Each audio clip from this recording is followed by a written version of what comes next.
आपलं स्वागत आहे सतर्क 24 तास 24 बातम्यामध्ये। आजची बातमी ही उस्मानाबाद धाराशिव शहरातील अभिनव इंग्लिश स्कूलच्या पाठीमागे शिरीन कॉलनी या भागात एका घरामध्ये आग लागली। ही आग लागण्याचं कारण आज दिनांक 16 फेब्रुवारी 2025 4 ते 5 वाजेच्या दरम्यान एका घरामध्ये बटन चालू केल्यानंतर अचानक शॉर्ट सर्किट झाल्यामुळे घरातील सर्व वस्तू कपडे वगैरे जळून खाक झालेले आहेत। यामध्ये काही रक्कमही जळून खाक झालेली आहे, जो की आता या कुटुंबावरती अक्षरशः कपडे घालण्यासाठी किंवा इतर वस्तू वापरण्यासारखे काही याच्यामध्ये शिल्लक राहिलेले नाही आहे। फक्त एका बटन दाबल्यामुळे शॉर्ट सर्किट झाला, हीटमुळे झाला किंवा कोणत्या कारणामुळे झाला हे तर अद्याप अस्पष्ट आहे। एमएससीबीवाले येऊन याची चौकशी करून गेलेले आहेत। नेमके फोटो वगैरे त्यांनी घेऊन गेलेले आहेत नेमके, परंतु आग कशामुळे लागली, काय कारण होतं हे तर अद्याप अस्पष्ट आहे।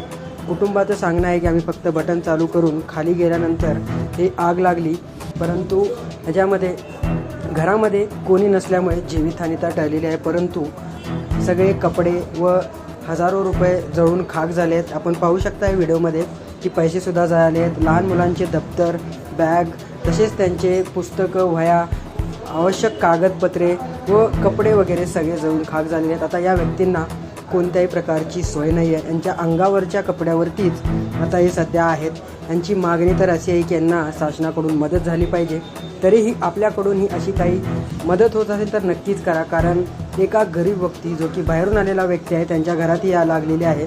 त्या घर मालकानेही काय माहिती दिली आपण ऐकूया नेमकी काय घटना कशामुळे घडली, परंतु हे आग फक्त शॉर्ट सर्किटमुळे लागलेली आहे असे सांगण्यात येत आहे। परंतु आता या गरीब कुटुंबावरती जो की बाहेरून आलेले आहेत ते घर मालक यांच्याबद्दल सांगतायत की नेमकं काय प्रकार घडलेला आहे, परंतु आता या व्यक्तीवरती खरंच उपासमारीची वेळ आलेली आहे। सध्या यांना घालण्यासाठी कपडे किंवा संसार उपयोगी जे वस्तू आहेत ते पूर्ण जळून खाक झालेले आहेत। आपण पाहू शकताय की कशा प्रकारे ही घटना घडलेली आहे। तरी आपण नेमकं जाणून घेऊया नेमकी घर मालकाने काय माहिती दिलेली आहे। तोपर्यंत अद्याप सबस्क्राईब केले नसेल तर सबस्क्राईब करा, कारण येणाऱ्या नवनवीन बातम्या आपल्यापर्यंत नक्कीच पोहोचतील।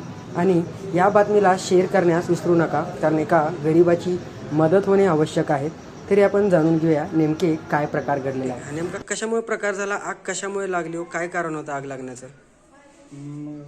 5:15चा टाईम होता। मी ट्यूब लावायला आलतो।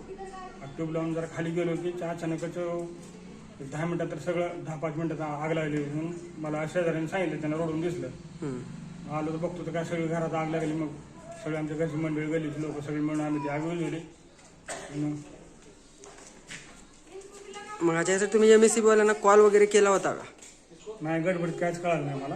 ठीक आहे, आता काय काय जळाले नेमकं? आता सगळं कपडे वगैरे सगळे जळाले ते, पैसे पण होते घरात। ठीक आहे, किती पैसे होते त्याच्यामध्ये? कमीत कमी 60-70 हजार रुपये होते। आणि त्याच्यानंतर ते घरचे लाईट फिटिंग वगैरे सगळे जळालेले, बोर्ड जळाले, ट्यूबा सगळं जळाले, कपडे तर सगळे जळाले, बॅगा वगैरे, महत्वाचे कागदपत्र बी जळालेले ती, ते शाळेतल्या मुलांचे पुस्तकं सगळं जळाले ती। त्या फार अवघडून बसले, तरी आम्हाला काहीतरी शासनाने मदत करा आमची असं। कुठला प्रकार आहे हा? कुठं घडला हा प्रकार? हा प्रकार श्रीन कॉलनी अभिनव शाळेच्या पाठीमागं आहे।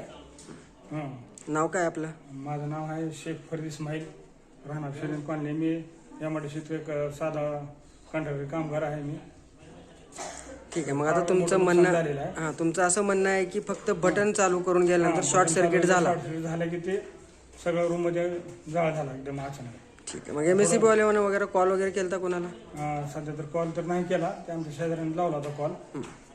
मी त्या गडबडीत होतो, जरा परेशानमध्ये सध्या मी। ठीक आहे, मग तुमची मागणी काय आहे नेमकी, काय व्हायला पाहिजे? थोडं शासनाने थोडं विनंती आहे की जरा मदत करावी। ठीक आहे।